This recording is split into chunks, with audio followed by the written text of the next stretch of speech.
Boa noite, nós somos o grupo E. A gente vai estar falando um pouquinho sobre artrite reumatoide e sobre anti-inflamatórios não esteroidais.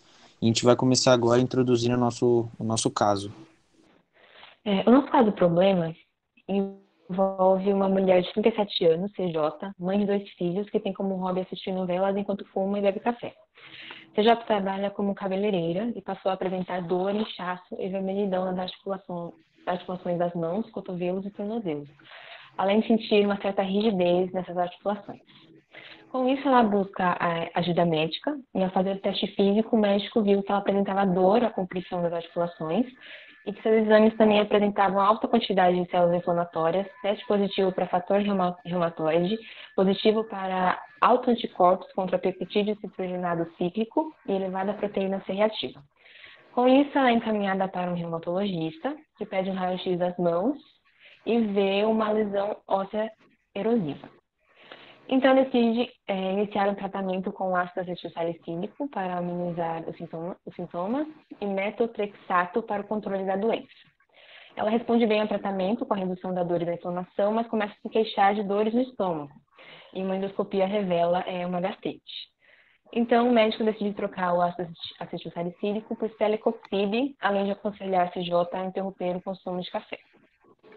Uma das primeiras questões relativas ao caso clínico que nós podemos formular é qual a relação entre os sintomas apresentados e a artrite reumatoide. Sabemos que a artrite reumatoide é uma poliartrite simétrica e autoimune, que leva à deformidade e destruição das articulações. Como podemos ver na imagem, nós temos os componentes de uma articulação. Temos a estrutura óssea, a estrutura cartilaginosa envolvendo os ossos, a membrana sinovial, que é formada por fibroblastos que produzem o líquido sinovial responsável por gerar a lubrificação para que a articulação funcione corretamente. Em um caso de artrite reumatoide, nós temos a hipótese mais aceita para o mecanismo da doença, que com a exposição do indivíduo previamente suscetível geneticamente à doença, ele é exposto a antígenos artritogênicos, e esses antígenos são apresentados às células TCD4 pela célula dendrítica, como podemos ver na imagem. Essa célula TCD4 auxiliar, ela secreta citocinas e ativa linfócitos B, que produzem anticorpos que vão ativar as células do sistema imune inato na articulação, como os macrófagos, os monócitos e os neutrófilos. Essas células do sistema imune inato secretam novas citocinas que vão gerar um processo inflamatório, como a TNF-alfa e as interleucinas 1, 6 e 17. Essas citocinas, elas vão gerar uma inflamação nas células da membrana sinovial e vão gerar a formação de um pânus, que são um crescimento dessas células inflamadas. Essas células, então, secretam outros mediadores de inflamação, como as prostaglandinas, e eles invadem o tecido ósseo, secretando metaloproteinases e RANKL, que vão gerar a degradação da cartilagem e do osso, gerando assim a destruição da articulação. Bem, quais são as possíveis causas para o aparecimento dessa doença? Nós temos como fatores, pode ser o tabagismo, e esses fatores ambientais que podem desencadear uma citrulinização em certas proteínas desses tecidos, e essas proteínas modificadas elas se ligam especificamente a algumas moléculas de HLA-DR nas células dendríticas ou em macrófagos, e elas resultam em títulos elevados de anticorpo antiproteína citrulinada. Essa citrulinização dessas proteínas nas articulações, elas podem ocorrer em decorrência, sejam infecções, traumas, exercícios, e elas podem levar à formação de um complexo imune entre as proteínas citrulinadas e o anticorpo antiproteína citrulinada, que ainda pode se ligar a alguns receptores FC à superfície de macrófagos sinoviais e que podem dar origem à doença. Pode passar. E como outros fatores também, a gente tem as bactérias, então bactérias denominadas por firomonas gengivales, elas podem levar a uma gengivite, que pode trazer uma artrite reumatoide. A gente tem modificações epigenéticas também, podem ocorrer, e a gente tem a susceptibilidade genética, que é um componente significante no desenvolvimento dessa doença, né?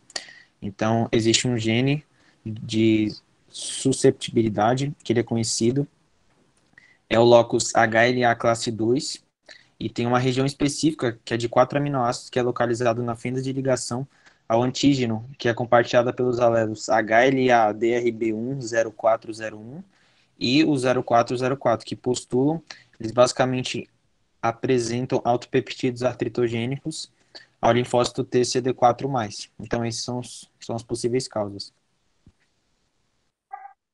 Porque o médico receitou um anti-inflamatório não esteroidal, o ácido acetilsalicílico, para amenizar os sintomas. Como foi mencionado, na artrite reumatoide ocorre a liberação de citocinas inflamatórias, e esses estímulos ativam a fosfolipase A2, que são responsáveis pela quebra de lipídio da membrana plasmática em ácido araquidônico. Esse ácido araquidônico ele é convertido em prostaglandinas pela ação das enzimas ciclooxigenases. Essas prostaglandinas, dentre várias de suas funções, elas reduzem o limiar da dor, então um estímulo que não causaria dor em condições normais, né, na artrite reumatoide causa muita dor. E essa condição é conhecida como hiperalgesia.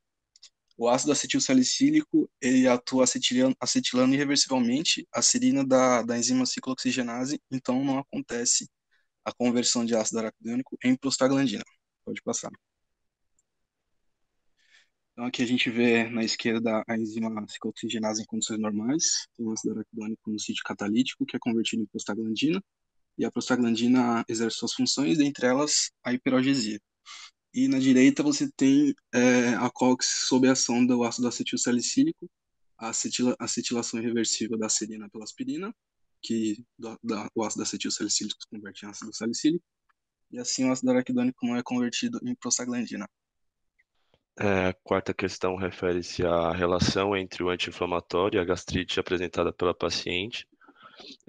Para responder essa questão, é melhor entender como acontece fisiologicamente, né?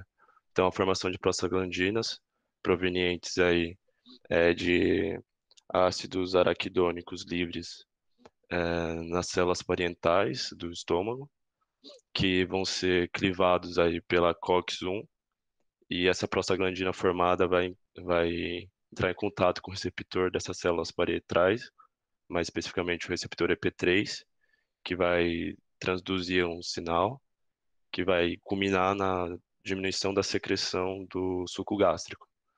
O mesmo processo acontece também nas células epiteliais, só que nesse caso vai aumentar o muco e o bicarbonato, que vai ter uma ação protetora. O ácido acetilsalicílico ele vai se ligar a essa enzima COX-1, que vai diminuir as prostaglandinas, a concentração da prostaglandina, e o que vai culminar no descontrole aí da secreção do suco estomacal e na diminuição de muco e bicarbonato, ocasionando aí uma desproteção das células epiteliais. Aqui mostra em situação normal, em um indivíduo saudável, aí o balanço entre as forças de lesionamento e as forças defensivas, que seria a acidez gástrica, né? As forças de lesionamento, e as forças defensivas seria o controle, né, da secreção de muco e de bicarbonato e o controle da secreção de suco gástrico. Em caso de lesão, principalmente quando há inibição da COX-1, nesse caso, né, pelo ácido acetilsalicílico, então aí é o descontrole da liberação do suco gástrico e também a diminuição do muco e do bicarbonato, o que causa o contato direto do suco com as células epiteliais, ocasionando a gastrite, e em casos mais crônicos e graves, pode gerar até a úlcera. Qual é a diferença estrutural e farmacodinâmica entre o ácido acetilsalicílico e o celecoxib?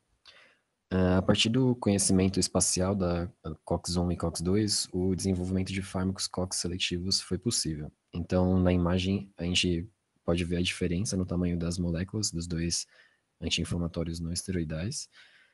O ácido acetilsalicílico é uma molécula pequena, menor se comparado ao celecoxib, e essa diferença de tamanho justifica sua seletividade entre as enzimas COX-1 e COX-2, que será mostrada no próximo slide. Na imagem, vemos a comparação entre as enzimas COX-1 e COX-2. Então, na enzima COX-2, a gente pode ver naquela cadeia carbônica destacada em vermelho que existem duas metilas ligadas a um carbono central, enquanto na COX-1, neste mesmo lugar, existe uma metila e uma etila ligadas a um carbono quiral. A metila ocupa menor espaço em relação à etila e, por isso, a molécula de celecoxib, que possui um maior volume, ela se encaixa melhor na conformação espacial da COX-2. A COX-1 tem menor tamanho e dificulta a ligação de celecoxib. Assim, a ligação do celecoxib é favorecida na enzima COX-2, inibindo o sítio de ligação do ácido araquidônico e não o transformando em prostaglandinas.